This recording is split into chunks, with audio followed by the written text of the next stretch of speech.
Hello everyone, and welcome to this kind of silly little video. Today I'm going to be sort of quote-unquote shopping for some little charm sets. I sell these charm sets on Etsy under the name Arwen Lalithe Crafts. I'll pop that in the description.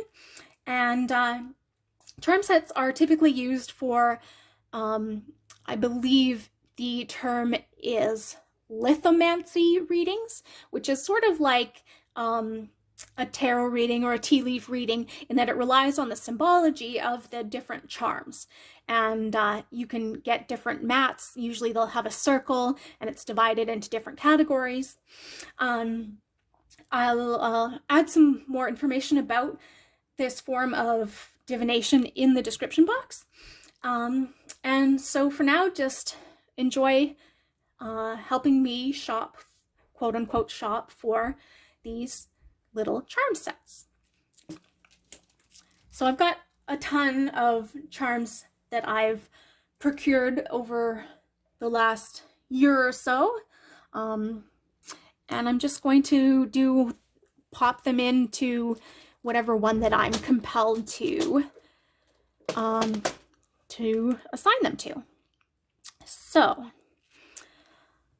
let's do blue guy first. This charm set, I'm feeling compelled to do a palm tree. So palm trees, this reminds me of coconuts, and coconuts, quote unquote, migrating and thriving in new environments in which they weren't meant to. Let's see, what else do we want? I think we're going to do a little carrot. And, we always hear the sort of message that carrots are great for vision. So this is all about sort of clairvoyance and seeing into the future and maybe even predicting things that are about to happen. Next, we're going to do here. Okay. I think we're going to do a snowman. And snowmen always speak to me of sort of a childhood innocence, a youthfulness, a sense of fun, and, creating something out of snow, which is generally thought of as, not very enjoyable. It's thought of as more of a burden. And we're going to do a safety pin. So safety pins always remind me of babies and diapers and sort of holding something together for the sake of, I don't want to say cleanliness, but for the sake of hygiene. No, that's not the right word. I don't know what the right word that I'm looking for is, but sort of holding things together for the sake of the general good. So how many we got in here? That's 4. I think I'm going to put 15 in here. Like I said, I've got quite a lot of charms.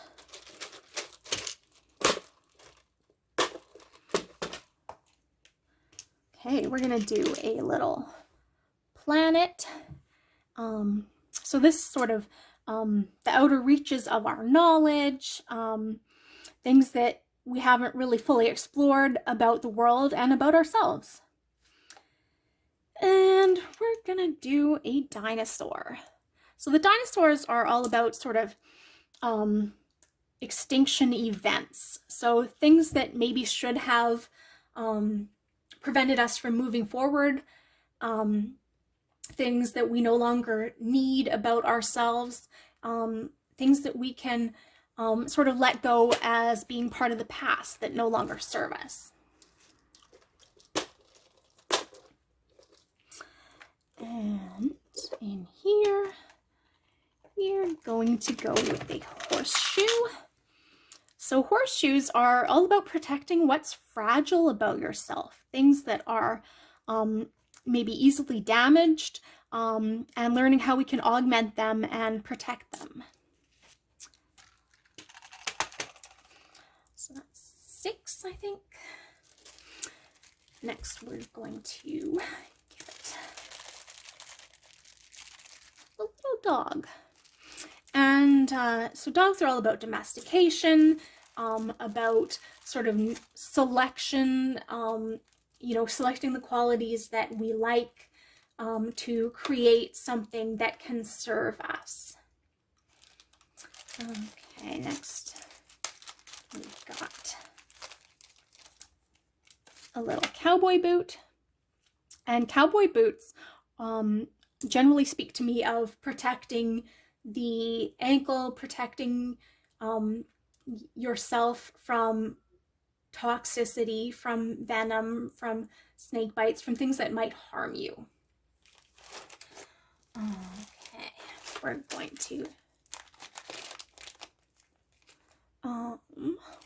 to add a little moon, and the moon is all about feminine energy. It's about connecting to your inner nurture, your inner mother, and really tapping into a deep well of strength through vulnerability.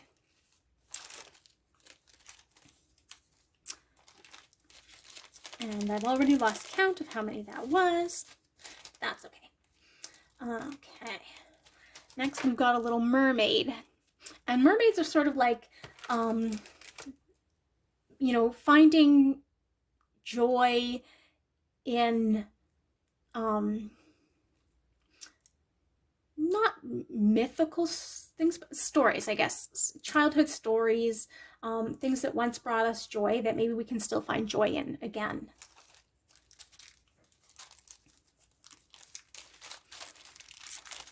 Okay, next we have a dragonfly, and dragonflies are a strong emblem of change.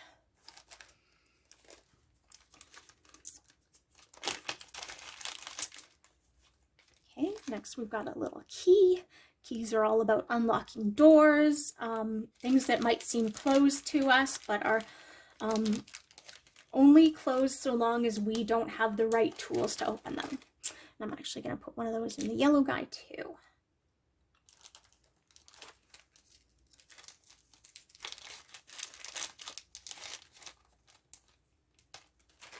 Next, we've got a little teddy bear, and teddy bear is all about seeking comfort.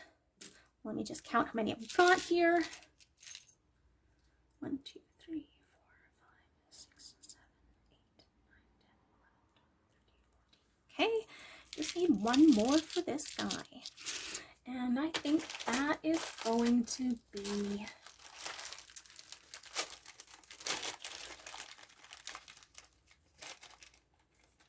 a heart. And hearts are, you know, quite an obvious symbol: love, romance, just a connection to that which we care for. Okay, so now let's focus on the yellow guy. So, what are we going to put in here? Okay, we are going to do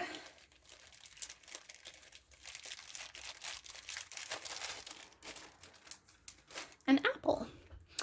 And an apple is obvious, well, maybe it's obvious, but it's quite commonly a symbol of temptation and whether or not we're strong enough to resist it.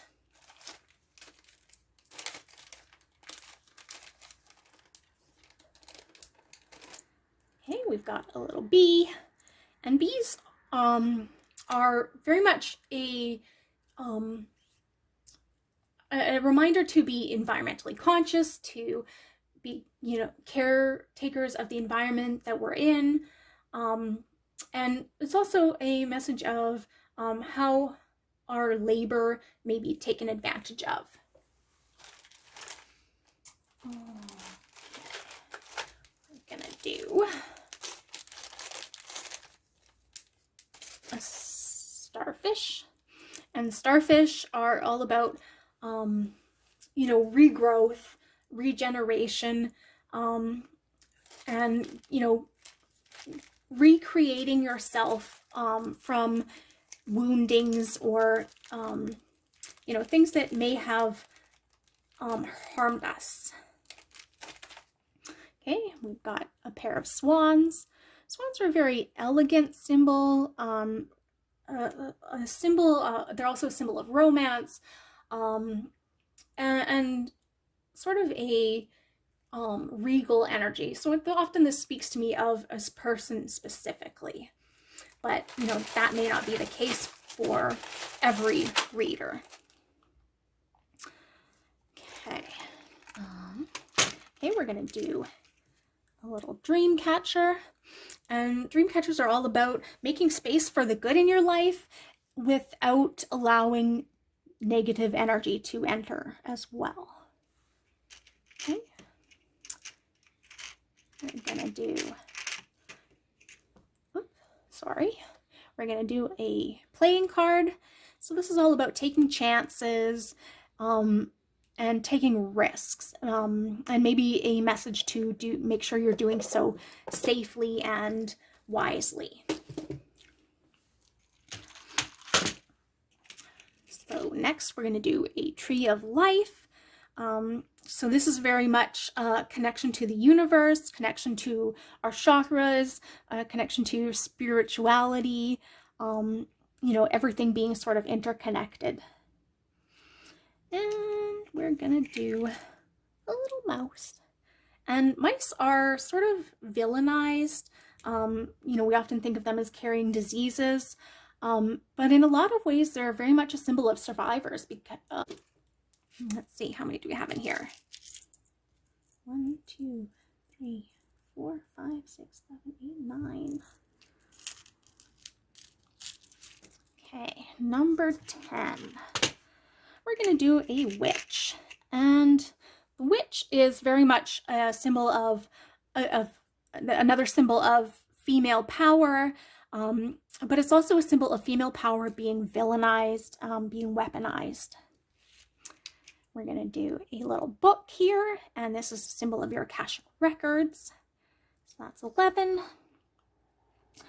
And we're going to do an angel. So this is a message of heavenly protectors. It's a message of your ancestors. It's a message of looking for signs. So that's 12. Oops. So here we've got a little oyster with a pearl in it. So this is sort of a message of taking something that feels painful and transforming it into something valuable, something beautiful. We're going to do an acorn, and this is a symbol of, you know, great potential. And last but not least, we're going to do a snowflake, and this is a symbol of individuality, of beauty, of you know, standing out from the crowd, but also not, you know, demanding attention. Alrighty, so here we've got 2 little charm sets. I'm going to be putting those up on my Etsy. If you're interested in purchasing either of these guys, feel free to check out my Etsy in the link in the shop, the shop link in the description box below. And thank you for tuning in. If you'd like to see videos like this, let me know and I'd be happy to shoot some more. Thanks again. Bye-bye.